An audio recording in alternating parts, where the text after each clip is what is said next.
নমস্কার বন্ধুরা, তো আজকের ভিডিওতে আমরা আলোচনা করব পোকো তরফ থেকে আসা আপকামিং একটা স্মার্টফোন সম্বন্ধে। মানে বলা হচ্ছে যে পোকো তরফ থেকে দুটো স্মার্টফোন খুব তাড়াতাড়ি আসতে চলেছে। তার মধ্যে একটা নাম হচ্ছে পোকো X5, দ্বিতীয়টার নাম হচ্ছে পোকো X5 প্রো। আর এই ভিডিওতে আমি আপনাকে পোকো X5 প্রো সম্বন্ধে সব ইনফরমেশন দেবো।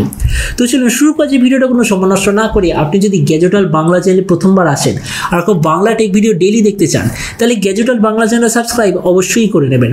তো প্রথমত আলোচনা করবো এটা ডিজাইন সম্বন্ধে। এবার দেখুন, আমরা সববার কি দেখেছি, পোকোর যে X সিরিজের স্মার্টফোন তার পেছন দিকে যে ডিজাইন সেটা অলমোস্ট সেমি টাইপের হয়, জাস্ট যে ক্যামেরা কাটিংটা সেটাই একটু আলাদা হয়। তার মানে আমরা বলতে পারি যে এবারও পেছন দিকে আপনি গ্লাস বডি দেখতে পাবেন আর তিনটে কালারে লঞ্চ হবে, যেটা হলো ব্ল্যাক, ইয়েলো আর ব্লু।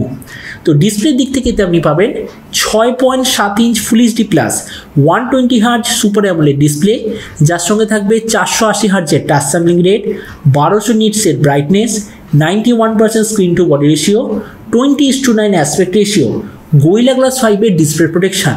আর তাছাড়া এই ডিসপ্লেতে আপনি পাবেন HDR10+ আর ডলবি ভিশন দুটোরই সার্টিফিকেশন। তার মানে সোজা কথা বলতে গেলে প্রাইস পয়েন্টের হিসেবে এই যে ডিসপ্লেটা দারুণ কোয়ালিটির ডিসপ্লে। প্রসেসরের দিক থেকে আপনি পাবেন ডাইমেনসিটি 1080 5G প্রসেসর, যেটা রিসেন্টলি লঞ্চ হয়েছে আর খুবই পাওয়ারফুল 5G প্রসেসর। আর তাছাড়া এর সঙ্গে আপনার থাকবে পোকো তরফ থেকে আসে একটা ভালো কোয়ালিটির ইনবিল্ট কুলিং সিস্টেম। ক্যামেরার দিক থেকে এতে আছে 108, 8 আর 2 মেগাপিক্সেলের রিয়ার ক্যামেরা, 16 মেগাপিক্সেলের সেলফি। এই যে স্মার্টফোনটা আপনি টোটাল তিনটে ভেরিয়েন্টে দেখতে পাবেন, যেটা হলো 6 128GB, 8 128GB আর 8 256GB। এই টোটাল তিনটে ভেরিয়েন্টে আপনি দেখতে পাবেন। এর র্যামের কোয়ালিটিটা হলো LPDDR4X, মেমোরি কোয়ালিটিটা হলো UFS 2.2 আর তার সঙ্গে আপনি কোনো ধরনের SD কার্ডের স্লট দেখতে পাবেন না। ব্যাটারির দিক থেকে আছে 5000 mAh ব্যাটারি, 67 ওয়াটের চার্জার, আর যে কানেক্টিভিটি সেটা হলো USB Type-C। তো এবারে স্মার্টফোনের বাকি কিছু ফিচারও যেতে আপনি পাবেন Android 13 out of the box, side mounted fingerprint sensor, 3.5mm jack, dual stereo speaker আর NFC-র অপশন অবশ্যই আপনি এতে দেখতে পাবেন। তো এবার সবচেয়ে মেন জিনিস, স্মার্টফোনটা কবে লঞ্চ হবে, কি দামে লঞ্চ হবে। তো দেখুন, আমি এখন পর্যন্ত যেরকম খবর পেয়েছি এই ডিসেম্বর মাসের মিডিলের আশেপাশে এই স্মার্টফোনটা লঞ্চ হওয়ার সবচেয়ে বেশি চান্স। আর আপনাকে বলে দিই, সর্বপ্রথম এতে ইন্টারন্যাশনাল মার্কেট মানে হচ্ছে ইউরোপ, বাংলাদেশ, ইন্ডিয়া এইসব জায়গায় একই সঙ্গে লঞ্চ হয়ে যাবে। আর এরপর আমরা যদি প্রাইস সম্বন্ধে বলি, তো এখনো পর্যন্ত আমার সোর্সের তরফ থেকে আমি খবর পেয়েছি যে এই স্মার্টফোনটা যখন ইন্ডিয়াতে লঞ্চ হবে প্রাইস হবে 23,000 টাকার আশেপাশে। আর আপনি ভিডিওটা বাংলাদেশ থেকে যদি দেখে থাকেন তাহলে বাংলাদেশ এটা লঞ্চ হবে ওই 29 থেকে 30,000 বাংলাদেশি টাকার আশেপাশে। তো এবার সব ভিডিওর মধ্যে ভিডিওর সামনে জানাবো এই যে স্মার্টফোনটা যে আসতে চলেছে আপনার কি এটা নেওয়া উচিত নাকি অন্য কোনো স্মার্টফোন আপনার নেওয়া উচিত। তো দেখুন, প্রথমত আলোচনা করবো এটা ডিসপ্লে সম্বন্ধে। আমার ডিসপ্লেটা দারুণ কোয়ালিটি লেগেছে। আমি ইন্ডিয়ান টাকা অনুযায়ী বলছি, ইন্ডিয়ান রুপিসে 23,000 টাকা এমন কোনো স্মার্টফোন অ্যাভেলেবেল নেই যারা আপনাকে 120 হার্জ রিফ্রেশের, তার সঙ্গে 480 হার্জের টাচ স্যাম্পলিং রেট আপনাকে দিচ্ছে।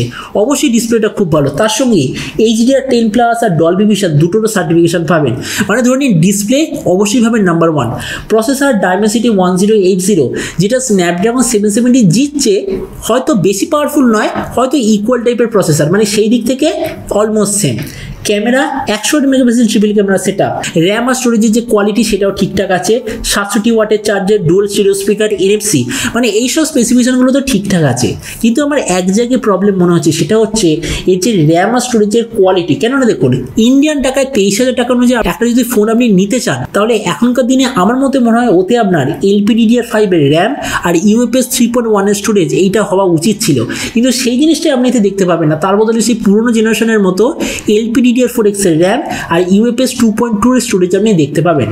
তার মানে সোজা কথা বলতে গেলে এই যে পোকো X5 প্রোটা যে দামে লঞ্চ হতে চলেছে, যদি আমরা এই স্টোরেজের কোয়ালিটিটাকে ছেড়ে দিই, তো আমার মতে মনে হয় প্রাইস পয়েন্টের হিসাবে একটা খুবই ভালো অলরাউন্ড একটা স্মার্টফোন হতে চলেছে।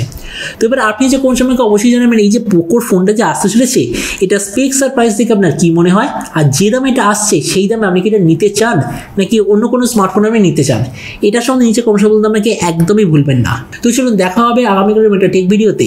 Till then stay tuned and always remember, think positive, be positive. Thank you.